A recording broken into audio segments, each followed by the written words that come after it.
Hello, everybody. I'm Giuseppe Vacciago. I'm the chair of the Cybercrime Committee in High-Tech Law. And today we have the honor to have a wonderful conversation with Takafumi Ochiai. And the topic of the conversation is an important point is regarding the situation of AI and in Japan and the situation of AI specifically on cybersecurity issue.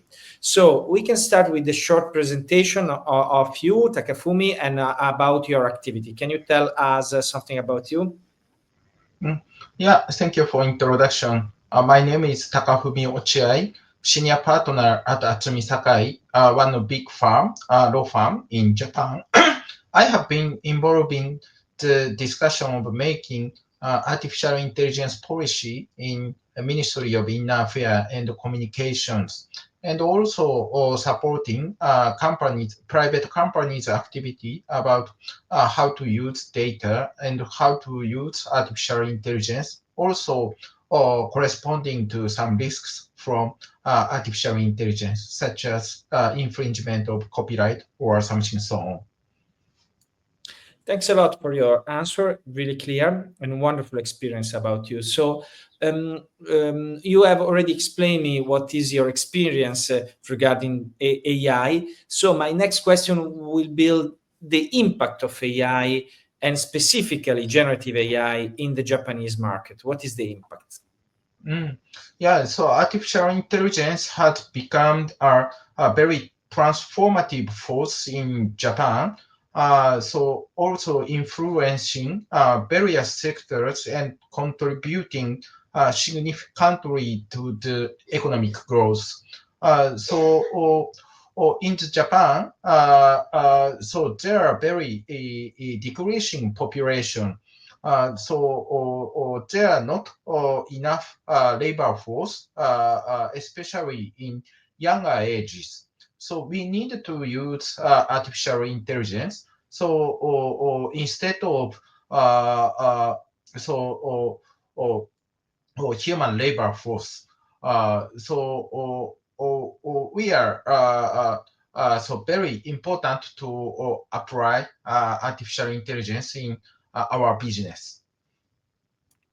Thanks, Takafumi. And we have in Europe this Article 4 of the AI Act that in which is important the AI literacy, the fact that we need to know how it works AI and specifically generative AI, because this is the trend of the moment. And what is the level of AI awareness in Japan?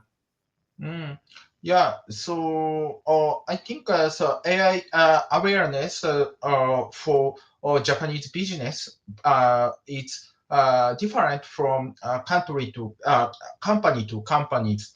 Of course, big companies such as Hitachi, Sony, and other advanced big companies are using generative AIs. However, there are many SMEs.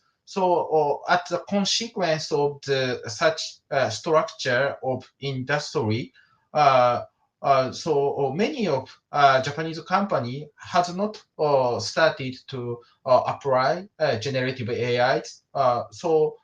We need to consider how to push such SMEs awareness of the impact of generative AIs. Thanks. A really interesting point. It's really important to underline that also in Europe we have a situation that is case by case. We have an agreement that is called AI Pact made by the European Commission, and in this agreement some companies agree to have this kind of anticipatory compliance about this kind of regulation, and there is a good culture of the risk about AI and also the opportunity about AI. Differently, other company did not really understood the impact, and so they don't have a real awareness about AI. So it's similar the situation, but coming back to the regulation, the proper regulation, what is the AI regulation in Japan? It exists a regulation in Japan or not? This is the main question.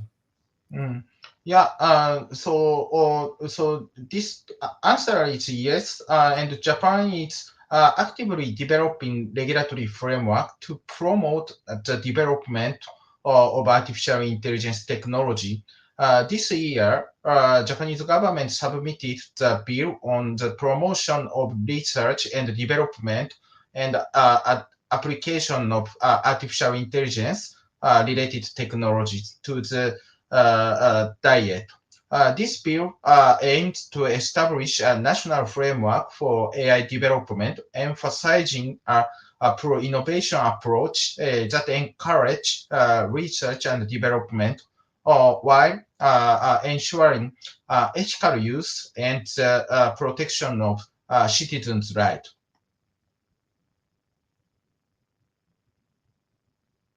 Really interesting. And what is basically, you explain about the regulation. I've read something about AISI and what is and how this kind of agency is connected to the AI regulation. Yes.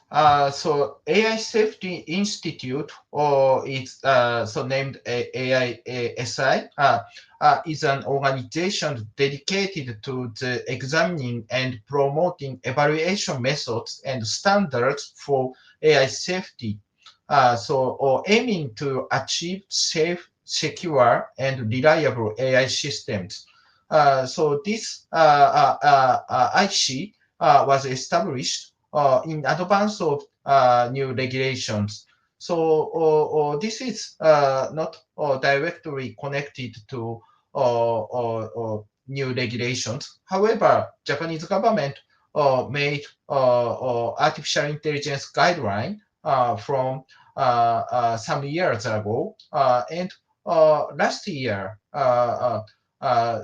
Japanese government made unified guideline for the artificial intelligence. So in such guideline, we are pursuing the safety and the protecting rights, and IC's activity will be a good tool to corresponding to and ensure such safety and type of the preventing some type of risks. Thanks a lot. Thanks a lot. It was really clear and also really interesting, the activity of AISI organization. Now we have to go on the main topic of our committee, that is the cybercrime, the cybersecurity issue, the kind of activity that could be made with AI, unfortunately. So I would like to know how is the situation regarding cybercrime, fraud, AI cyber attack. Do you have any clue, any point regarding this issue? Yeah, thank you. Similar to European regulations such as Digital Service Act or some related regulations, Japan has implemented the Information Distribution Platform Countermeasures Act to address illegal and harmful information online, such as defamation, by imposing obligations on large platform operators to expedite response to such content and enhance transparency in their operations. This is the type of the fundamental framework to tackling such cybercrime, fraud, and type of cyber attack. Yeah, in relation to such activity, not only a platform, but also police and financial service agency, such financial sector, will jointly fight with such cyber attacks. Thanks. And you mentioned about the concept of transparency that is really important also in the European regulation. The transparency now, it's a main point. I also seen that transparency seems to be an important issue also in the Chinese regulation. So what about the concept of transparency in this context, in this specific context in Japan? Yes, so what I pointed out in relation to such platform countermeasures act, this is a type of the transparency of the activity of platform companies. They are distributing much information. So how to deal about claim from the users or related peoples. This type of treatment will be cleared and should be transparent. Wonderful, really clear. I think that we need to have the last question as the time is running, but I think that the most important question we all of us in the last 2 years, even if also before there was this deep fake revolution, even before the AI generative system, but with the AI generative system now we have a lot of cases of deep fakes. And I think that there is a lot of opportunity, unfortunately, for the cyber criminal to use a deep fake. So what is your perspective on deep fakes and what Japan did about this kind of phenomenon? Yeah, there are so many deep fake related incidents. And so malicious use of the deepfake technology can lead to significant legal consequence in Japan, such as criminal liability. Utilizing deepfake to cause financial harm may constitute fraud or some other criminal activity. And also, there is some cases in October 2020, 2 individuals were arrested for creating and distribution of the deepfake pornography featuring the faces of female celebrities. There are some enforcement case related to such cybercrime. After first case, next month, also 3 other persons were arrested. So there are some enforcement cases in relation to violation of criminal laws. Thanks. It's also interesting the case you mentioned. I think that we have to face a lot of issue related to deepfake, but not only deepfake, a lot of new opportunity that cybercrime have with artificial intelligence. But it's also true that also artificial intelligence is very good to fight cybercrime at the same time and to enhance a cybersecurity tool. So we have to be optimistic also in the next future because we will have also new tool to fight this kind of phenomenon. So many thanks, Takafumi. Sorry for the pronunciation. I told Ochiai, but it's Ochiai. So sorry for that. And I hope to have you in another occasion. And thanks for your perspective on Japanese market.